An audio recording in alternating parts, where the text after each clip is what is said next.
Hello अनि नमस्ते सबैजनालाई मेरो स्वागत छ मेरो युट्युब च्यानलमा। हजुरहरूको साथ सपोर्ट र मायाको खाँचो भएको कारणले म फेरि पनि आइसकेको छु।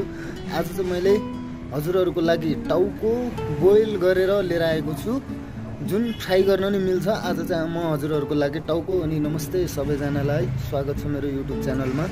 हजुरहरूको साथ सपोर्ट र मायाको लागि म फेरि पनि आइसकेको छु। आज चाहिँ मैले हजुरहरूको लागि लिएर आएको छु टाउको बोइल, जुन चाहिँ एउटा खसीको आइटम हो।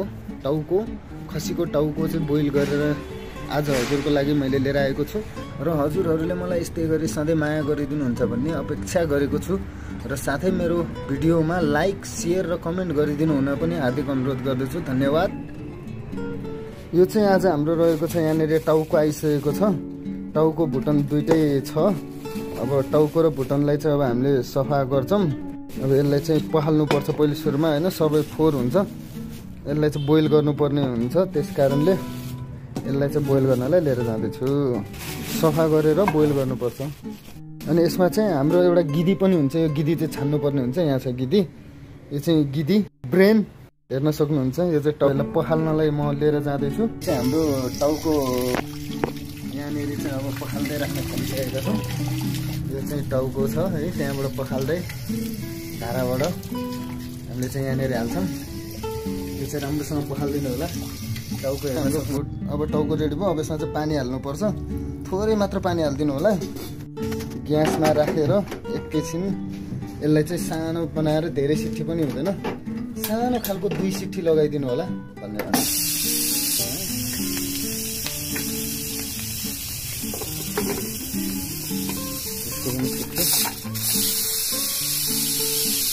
रेडी भइसकेको छ। यो चाहिँ टाउको, यो चाहिँ बोइल भयो। अब यतिको बोइल भएपछि हाम्रो यो टाउको रेडी भयो। अब चाहिँ यसलाई बाटामा निकाल्छौँ हामी।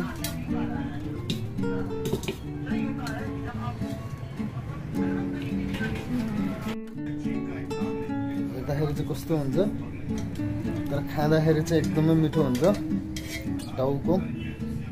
यो झोल पनि एकदमै राम्रो हुन्छ शरीरको लागि त, एकदमै प्रोटिन। हाम्रो टाउको चाहिँ यही हो आजको टाउको। अब यसलाई चाहिँ यो चाहिँ बोइलको लागि एकदमै रेडी भइसक्यो। अब यो चाहिँ एकछिन तातो छ, यसलाई चाहिँ एकछिन रेस्ट गरेर हामीले चिसो बनाउनु पर्ने हुन्छ। अब यसलाई चिसो बनाउन एकछिन छोड्छौँ। अब चाहिँ हाम्रो यो टाउकोलाई चाहिँ हड्डी सबै फुटाएर, हड्डीहरू चाहिँ यतापट्टि टाउको बोइल भएको पार्ट र हड्डी चाहिँ टाउको भइहाल्यो। हेर्न सक्नुहुन्छ यहाँ सबै कुरा हाम्रो रहेको छ। यो आँखाको भाग, यो कान हेर्न सक्नुहुन्छ, जिब्रो, दाँत सबै छ है। दाँत चाहिँ अब खान मिल्दैन, दाँतहरू चाहिँ हामीले छुट्याएर यतापट्टि राखेका छौँ। यो सबै दाँतहरू, यो चाहिँ सबै टाउको पार्टहरू। अब यो चाहिँ सबै रेडी भइसकेको छ। अब यसलाई चाहिँ कटिङ गर्नतिर लाग्छौँ अब हामी फेरि।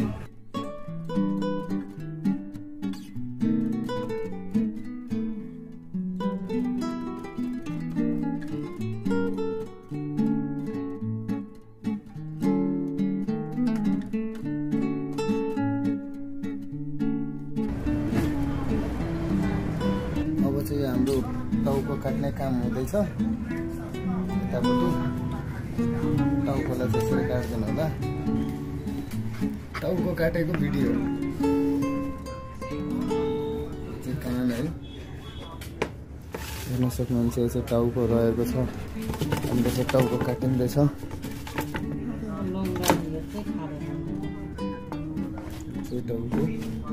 टाउको काट्ने काम यहाँ भइरहेको छ। कान काटिँदैछ त्यहाँ चाहिँ, टाउको कान।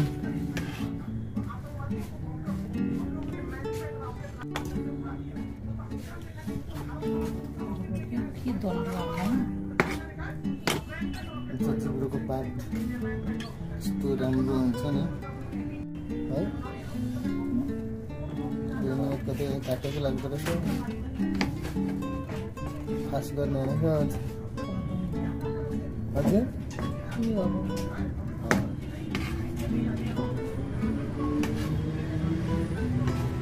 हेर्न सक्नुहुन्छ हाम्रो टाउको चाहिँ अब काटेर सब लगभग रेडी हुन लागिसक्यो। अब नेक्स्ट स्टेप चाहिँ टाउको रेडी भइसक्यो होइन। अब यो टाउकोलाई चाहिँ पकाउनु पर्ने हुन्छ। अब पकाएको भिडियो चाहिँ अब पार्ट 2 बनाएर हाल्ने भएको छु। यो चाहिँ हेर्न सक्नुहुन्छ टाउको चाहिँ यतिकै हामीले काटेर अब रेडी बनाइसक्यौँ। यहाँनिर आँखाहरू, कानहरू, सबै जिब्रोहरू सबै छन्। सबैजनाले लाइक गरिदिनु होला, सब्सक्राइब गरिदिनु होला। थप यस्तो भिडियोहरूको लागि कमेन्ट गरिदिनु होला। धन्यवाद। हेर्न सक्नुहुन्छ। हस्त नमस्ते।